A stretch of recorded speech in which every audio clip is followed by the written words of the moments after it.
You will get your dose of Keith Levenberg this week. Here he is right now. And I said, what do we want to talk about, Keith? I got to have you on, this week at some point. And he said, oh, there's this great column by Daniel Greenfield. And he's talking about one that was on Front Page Magazine. I said, here's an idea. Why don't I actually bring on Daniel Greenfield when you come on? And so I have Keith Levenberg with Daniel Greenfield on right now. And the article, or the column that we're going to start off with is called The Democrats' Dangerous, and this is going to be a hard one to Google, Durchstalllegende. I'm not even going to bother spelling it because that'll take up too much time on the show. But Keith and Daniel, thank you for joining me today. It's a real pleasure. Okay. Yeah, thank you. Before we get to the actual author, let me get Keith's impression of the article and why you found it so compelling and you wanted to talk about it during the show this week. Well, the premise of the article, I guess, was the whole Russiagate mythos that has developed as the Democrats' excuse for losing the election. And I think Daniel made a great point, which is this is like the second presidential election in a row where Democrats have just completely refused to accept the legitimacy of the outcome. You remember all of us remember the last time around where Bush didn't really win Florida, and the Supreme Court stole the election for him, which wasn't even true. Yeah, the second Republican president elected in a row. I think you mean rather than the second straight election. Yeah. Well, the second losing presidential election for the Democrats. I guess not counting the re-election campaigns. And I think there's a good point to be made there that this is just a very psychologically predictable manifestation of cognitive dissonances for these people. They thought there was no way they could lose, and then once they did lose, they had to come up with some explanation for that didn't involve them being wrong about anything. Right. And of course, if the election had gone the other way, there probably would have been a lot of delusions on the Republican side. But the fact of the matter is, it went this way, and the Democrats are the ones that turned delusional, and Russia was the thing they turned delusional about. Not the entire left, though, I should add. I don't know if you've talked recently about that piece that came out in The Nation about 2 or 3 weeks ago. Yeah, you showed it to me. That very, very painfully in detail documented that, the whole Russian hack story with respect to the DNC emails, not necessarily the Podesta episode, which was different, but with respect to the DNC emails, was literally fake news. They examined the metadata of the hacked materials and concluded that there was no way it was copied by a remote hacker, and that it was almost certainly copied direct from one PC to a flash drive. This is absolutely devastating to the Russia narrative, unless they can, hook the Podesta thing on them. But even so, the narrative is still gone, and they're clinging to it anyway because it works. There's this old rule in Washington. Anyone who says 3 times "I'm not going to resign" is definitely going to resign. Right. And it's anytime you're forced to deny a charge, you lend the charge legitimacy. So the Democrats use that to their advantage to make the most insane and hyperbolic charges imaginable. Trump is controlled by the Kremlin. And Trump can't go out there and say, "No, I'm not." That's ridiculous. Just to deny it is to give it credence. And they know that, and they take advantage of that. Great point. Here's where we are. Now, I want to bring in Daniel Greenfield, the author of the article, and maybe he can explain a little bit about what the term means. Durchstalllegende, the Democrats' dangerous Durchstalllegende is the term, and I hope I'm pronouncing it correct. But Daniel, can you start off by giving some historical context about that word, which arose after World War I? Well, you think you have to be German to pronounce it correctly, but the essential idea of the Durchstalllegende is that after World War I, the Germans were convinced they were going to win. They didn't win. They lost quite badly. And they tried to win it by having this kind of militarized socialism that was really in many ways a predecessor of National Socialism, in which the generals would just control everything and everything would be directed toward the military effort. Instead, there was misery and suffering and, the usual fun stuff that happens when you implement socialism. But afterward, of course, they didn't accept responsibility, the generals. Instead, they began pushing the idea of the Durchstalllegende, which means we were stabbed in the back. We didn't actually fail. we were undermined, we were betrayed, it was the Jews, it was these people, it was those people, and this time, if we are allowed to do it the correct way, if we get rid of all the Jews, it's going to work. And obviously, it didn't work very badly. Which is ironic. Ironic because Russia, to whom they lost in World War I to some extent, Russia had pulled out, had a lot more Jews than Germany did. But whatever, I just wanted to make that side note there. Yeah. So in any case, you have the same basic conviction, the conviction that we're naturally superior, we can't possibly lose.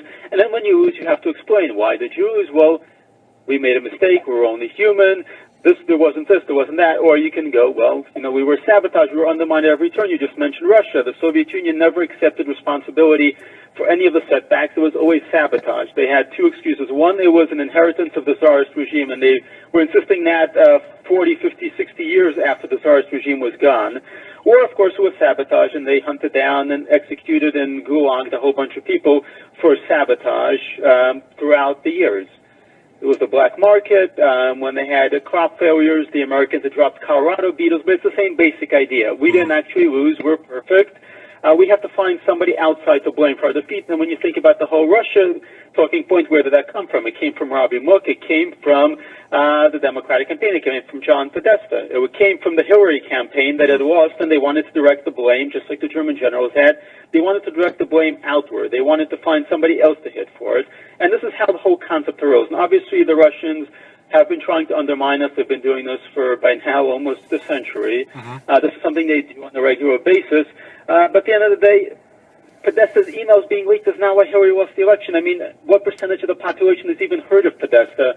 I think it's probably like 0.0 something. And the people who had heard it, and this is a point that's been made to me actually, most of the people already had a very firm decision. It wasn't like, I mean, the people who can name Podesta were pretty sure who they were going to vote for. So the idea that this was what sabotaged the election is utterly bizarre. And even if you accept every point of their narrative that this was Russian hackers, that they conspired to leak Podesta's emails, there was no way that cost the election. I mean, Hillary not campaigning in Wisconsin might have had a bit more to do with that. Yeah, and by the way, here's a name that doesn't come up that people did recognize, Anthony Weiner. I mean, that commercial was devastating, where they talked about Hillary's secrets were on the email account of pervert Anthony Weiner. I imagine that had a lot more effect than Podesta. But anyhow, Keith, you were making a point. Yeah, so here's an interesting exercise. We had two separate, hacks, or I should say alleged hacks, the DNC hack and the Podesta hack. So quick, name a bombshell that came out from those emails in either the DNC hack or the Podesta hack. You can't do it. The only thing I can even remember as of this late date was the internal shenanigans with denying Bernie Sanders the nomination, which nobody really believed Bernie Sanders had a shot at the nomination in the first place anyway, so it doesn't really amount to very much.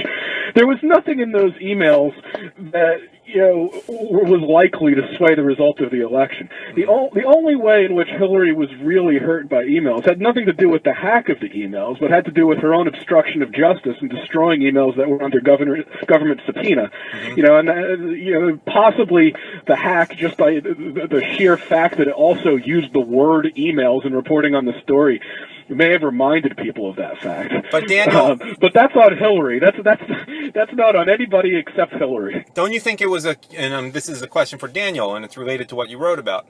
Don't you think there was sort of a cumulative effect that President Trump, well then, who was just not President Trump, Donald Trump, was playing off of, just emphasizing over and over again, crooked, corrupt, and then there would be some new piece of evidence. People may not necessarily have comprehended it. Every 2 days or so, that would play into that. And Trump managed it extremely well. He knew, it's almost like classic Alinskyism there. Daniel, do you think that's part of it?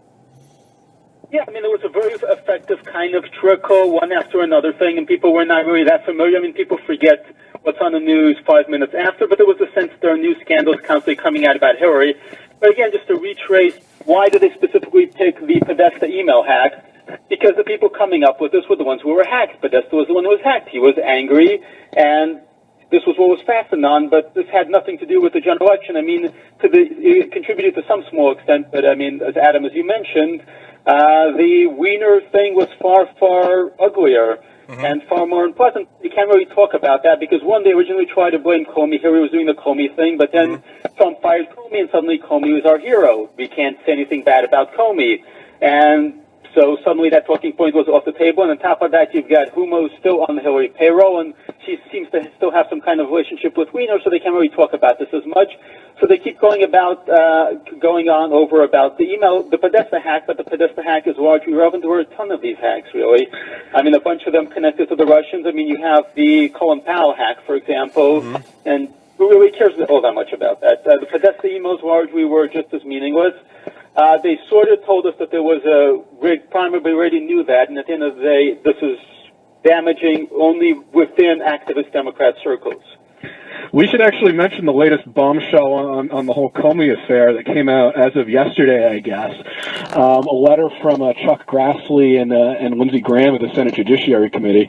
You know, Lindsey Graham, obviously no Trumpian ideologue there, but providing some materials that confirmed that Comey actually made the call not to pursue any action against Hillary way back in the spring of 2016, well before the public announcements and well before the investigations had even been completed. Good point. I want to move on to Daniel's most recent piece at sultankanish.blogspot.com, where he writes, in addition to Front Page Mag, which is where the first piece we were talking about is, it's called A Great People, and it's related to what we saw in terms of rescue efforts in Houston the last few days. Daniel, why don't you tell people a little bit about what you wrote there?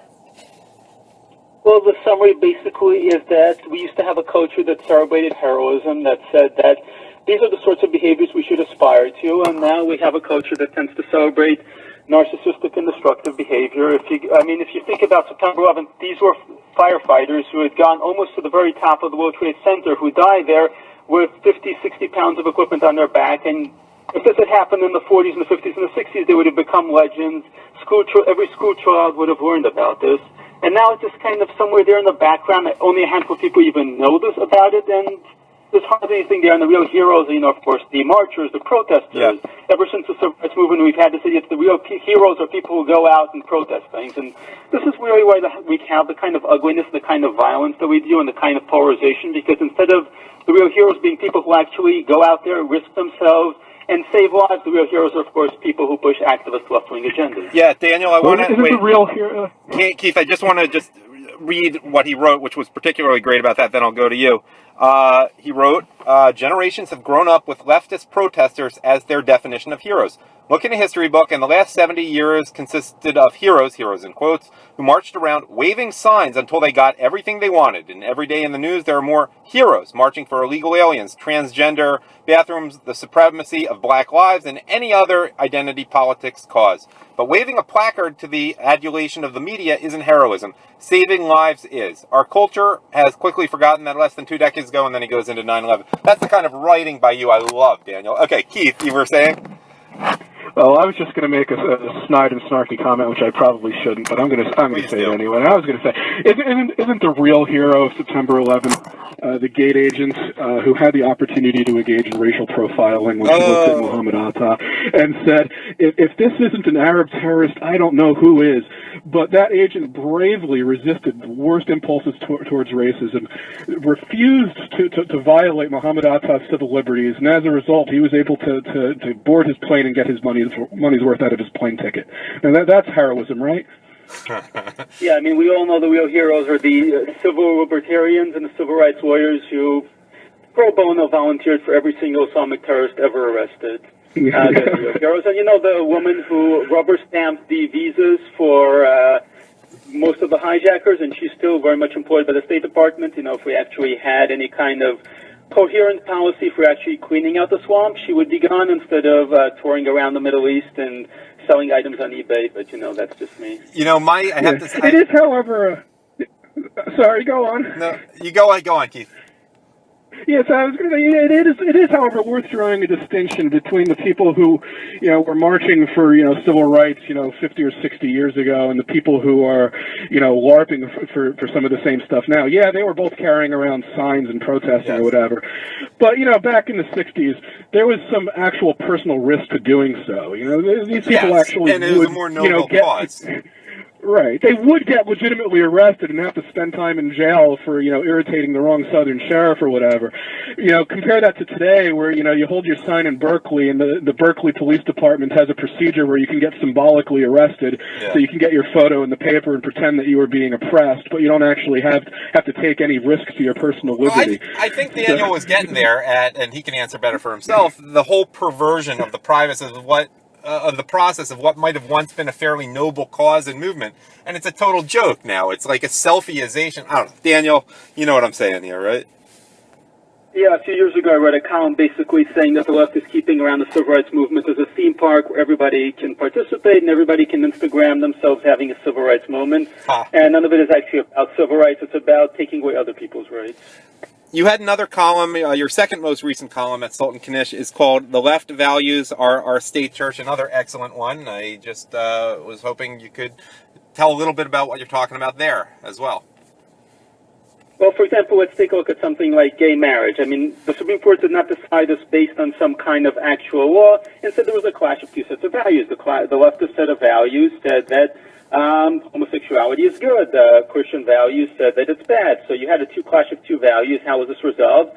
Well, the leftist values the unwritten code. And, I mean, a lot of our judicial decisions get based on this kind of written or unwritten code. In the past, we had legal decisions that were based on a Christian or Judeo-Christian code, and now they're being based on the leftist code. So the Supreme Court looked at the leftist code and said, this is what our values are. And this is obviously a problem, but the larger story is effectively that we have a kind of leftist state church in which the left implements and legislates and engages in judicial activism based on this kind of code of values. And it's never been exposed, it's never been said we have a kind of a state church.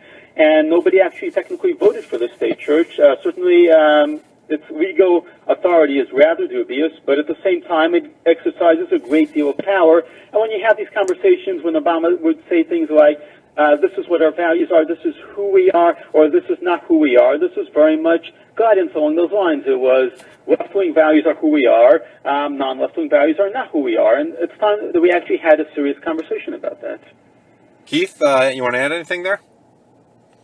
Yeah, no, I agree with that completely. I couldn't improve on that. It sounds like stuff we've talked about before. I think it's a step beyond mere secular humanism, which was a term maybe not thrown around so much now, but has been in the past. And you just, the thing is, it's the passion you see people talking about these things. It's not something they're reserved about. It's not something that they just merely believe, and it's okay for other to believe other things. There's such emotion that goes into it. If you dare question these things. I mean, I just remember dealing with people online from like my college class, and it's just, no, it's not transgendered.